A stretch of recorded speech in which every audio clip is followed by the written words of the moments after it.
Merci beaucoup Alexandre, merci beaucoup à tout le monde d'être là et de m'avoir proposé d'intervenir aujourd'hui dans cette masterclass. On va essayer de voir ensemble un petit peu les indications du facteur 7 activé recombinant. Ça va passer assez vite parce que finalement, j'ai essayé de balayer les différentes situations dans lesquelles on peut être amené à en administrer au cours de la période périopératoire. Vous voyez ici mes liens d'intérêt, mais il n'y en a aucun qui va interagir avec cette présentation. En 2 mots, le facteur 7 activé va être un agent qui finalement va être là pour induire une production de thrombine de manière assez importante. Il va stimuler la génération de thrombine, de manière indépendante du facteur tissulaire. Hein, comme vous pouvez le voir ici, et ça va induire un burst de génération de thrombine pour avoir vraiment un effet, coagulant. Ce que vous voyez ici sur les courbes avec, des courbes de génération de thrombine, altérées chez les patients qui sont hémophiles et on récupère, une génération de thrombine qui est meilleure sous facteur 7 activé. Actuellement, on connaît tous le Novoseven, hein, l'heptagogue alpha, mais il y en a d'autres qui sont, développés. Vous avez, l'heptacoque bêta et puis un autre qui est en phase 3, le mazeptagogue alpha. Il y en a eu d'autres aussi, mais qui ont finalement, des développements qui ont été, faits puis arrêtés, pour des profils de sécurité ou d'efficacité qui étaient relativement mauvais. Alors, en quelques diapos, les déficits constitutionnels vont être peut-être la situation dans laquelle, eh bien, les indications sont les mieux identifiées. Hein, vous voyez ici un panel de déficits constitutionnels de facteurs de l'hémostase. Tous ne sont pas associés au même risque hémorragique, hein. Vous voyez finalement en gris le plus foncé, c'est les situations avec le plus haut risque hémorragique et puis, en gris le plus clair, ceux où il y a le moins de risque hémorragique et on voit qu'en fonction des déficits, eh bien, le risque varie et donc la première des choses, c'est bien d'apprécier les risques hémorragiques liés au déficit constitutionnel.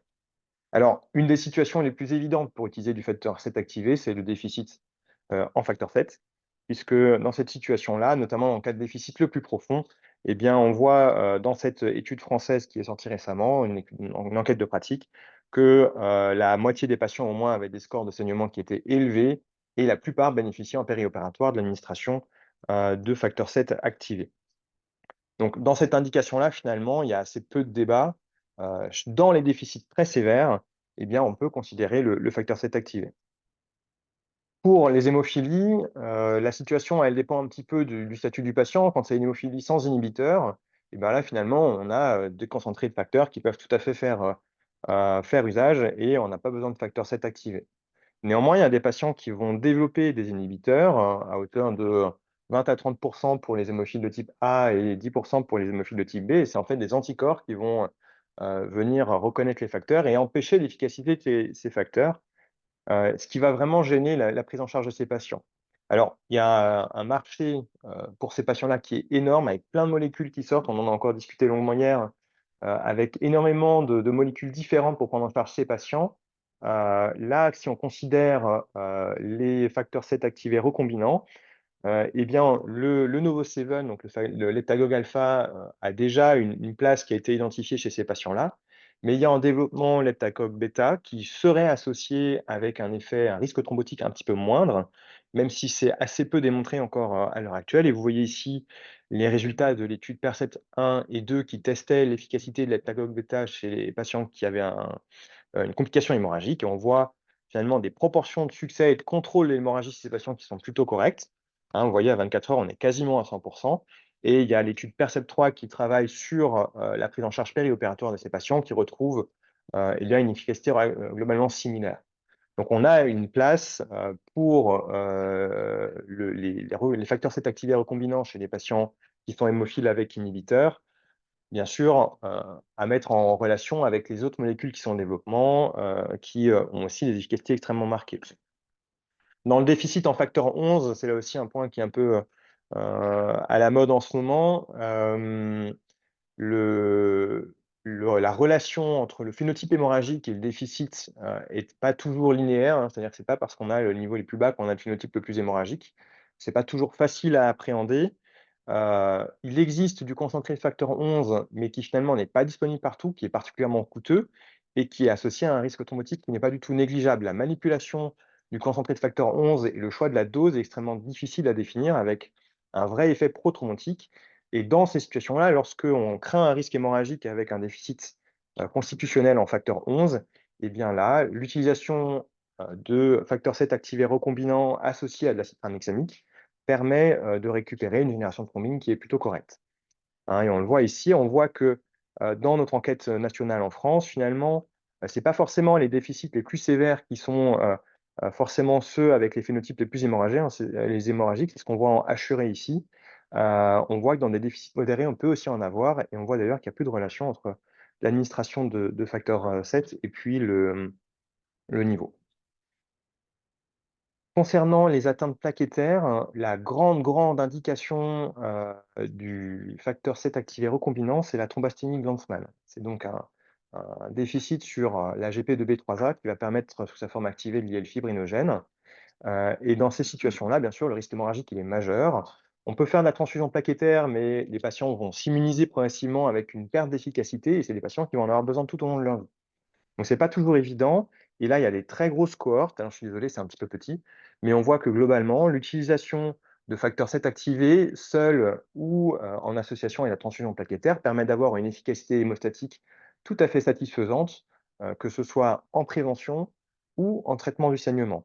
Et donc là, c'est vraiment une indication où on utilise de manière assez large et à Strasbourg, on a une grande population de patients qui sont thrombasthéniques.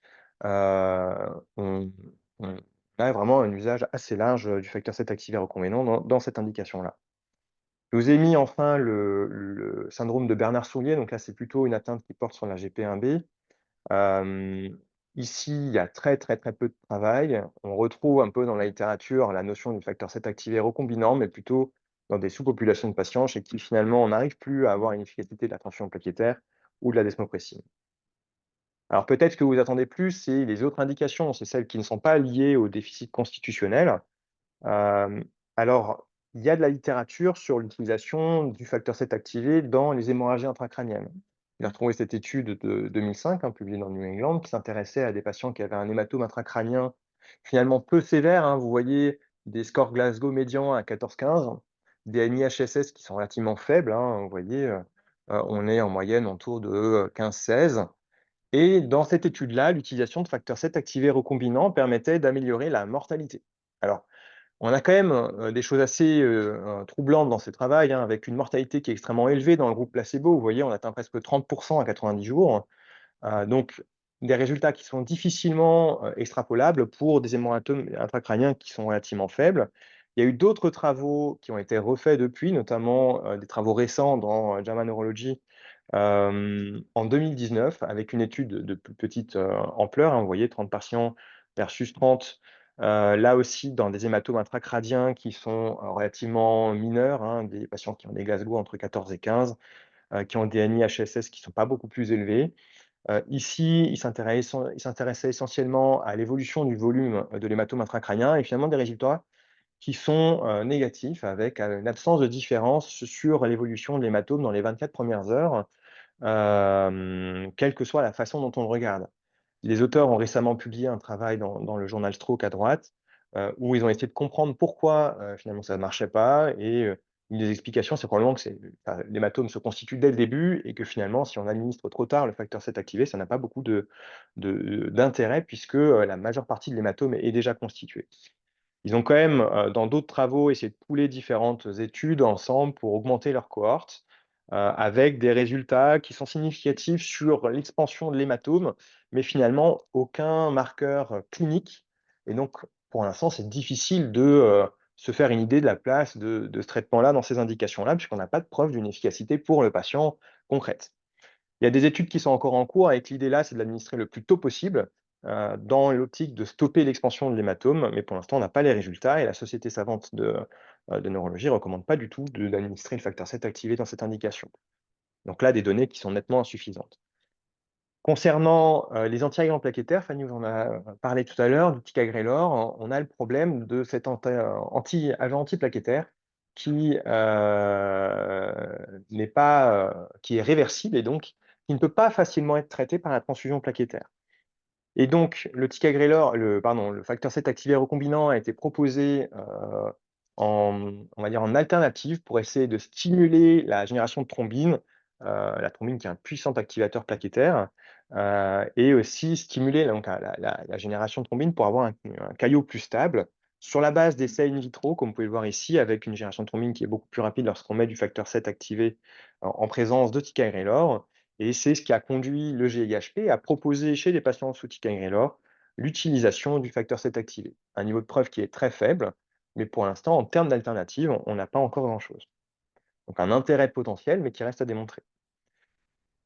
Vous avez maintenant des médicaments qui vont arriver, en tout cas qui sont en phase de développement. C'est les traitements qui sont là pour, inhiber le facteur 11 ou le facteur 11 activé, avec, comme optique de, limiter les risques thrombotiques sans augmenter de manière significative le risque hémorragique. Beaucoup de développement, actuellement avec finalement des résultats qui sont assez mitigés, donc une place qui va être pas forcément évidente à trouver. Néanmoins, on peut l'avoir dans la prophylaxie, la maladie thromboembolique veineuse. Dans ces situations-là, lorsque notamment on utilise des médicaments qui vont venir inhiber directement le facteur 11, eh bien, on comprend bien que la perfusion de facteur 11 ne permettrait pas de corriger le phénotype chez ces patients et dans ces situations-là, l'utilisation de facteur 7 activé recombinant pour, eh bien, remplacer l'effet du facteur 11 sur la génération de thrombine pourrait s'avérer intéressant. C'est des considérations qui sont essentiellement théoriques, avec quelques données in vitro, mais ça reste strictement fragile et pour l'instant, là aussi, un intérêt potentiel, mais qui n'est pas démontré. La question qui, soulève toutes les passions, c'est, est-ce qu'avec du facteur 7 activé, je peux empêcher un patient, très à risque ou un patient qui saigne de mourir? Hein, on l'a finalement dans notre arsenal thérapeutique, souvent en dernier lieu, là, il arrive un peu, en fin de course quand on ne sait plus trop quoi faire. J'attire quand même votre attention sur des conditions qui sont importantes, en tout cas des conditions qui sont associées avec un échec de traitement, par le facteur 7 activé recombinant, c'est l'acidose, la thrombopénie sévère, hein, puisqu'on a besoin de plaquettes pour pouvoir, faire une hémostase satisfaisante, une hypofibrinogénémie, une hypothermie, une anémie. Donc c'est des conditions qui sont associées à la fois avec l'échec du traitement et à la mortalité. Parce que souvent on utilise finalement ça, au moment où le patient il est déjà en train de mourir. Dans une méta-analyse qui est pas toute récente de la Cochrane, on voit que quand on pool un peu tous les patients qui saignent et vous voyez là-dedans finalement on a mis beaucoup de choses, différentes, hein, des que ce soit en prophylaxie ou en traitement. Eh bien on voit que, OK, si on l'utilise en prophylaxie, on peut peut-être réduire le volume de saignement et le volume de transfusion, mais finalement ça n'a pas d'impact, sur, la survie des patients et c'est associé avec un petit signal thrombotique. Donc il y a c'est pas anodin d'administrer du facteur 7 activé, ça peut être associé à des phénomènes thrombotiques. Dans, les recommandations de l'ESAIC, on voit que, sur la prise en charge des hémorragies sévères, périopératoires, ils le positionnent, alors je suis désolé, c'est un peu petit, en chirurgie cardiovasculaire, un peu en sauvetage et puis ils le positionnent dans différentes situations, comme ça un petit peu en dernier recours, sans que ce soit bien caractérisé à quel moment on peut l'utiliser. Et donc, pour l'instant, c'est très difficile de vous donner une conduite à tenir claire dans ces indications-là. On a un essai randomisé dans l'obstétrique, en cas d'hémorragie du postpartum. On voit ici qu'on a randomisé des patients entre le fait d'avoir du facteur 7 activé, ou un standard of care et puis du facteur 7 activé en sauvetage, avec une différence significative dans leur, critère de jugement principal qui était, bah, les gestes, d'embolisation ou, ben, allant jusqu'à, l'hystérectomie d'hémostase, même si finalement dans cette situation-là, il n'y avait pas vraiment d'intérêt. Cette étude a conduit, la SFAR dans ses aides cognitives à proposer en dernier recours, hein, vous voyez qu'on est juste au même niveau que l'hystérectomie interannexielle, l'utilisation du facteur 7 activé. On est quand même un petit peu dans un positionnement où on ne sait plus trop quoi faire, ce qui rejoint un peu le choc hémorragique. Bah, de toute façon, on est dans le choc hémorragique. Par contre, dans, les recommandations de l'ESAIC, c'est plutôt contre, à cause du risque thrombotique chez des patientes qui sont déjà à risque thrombotique particulier.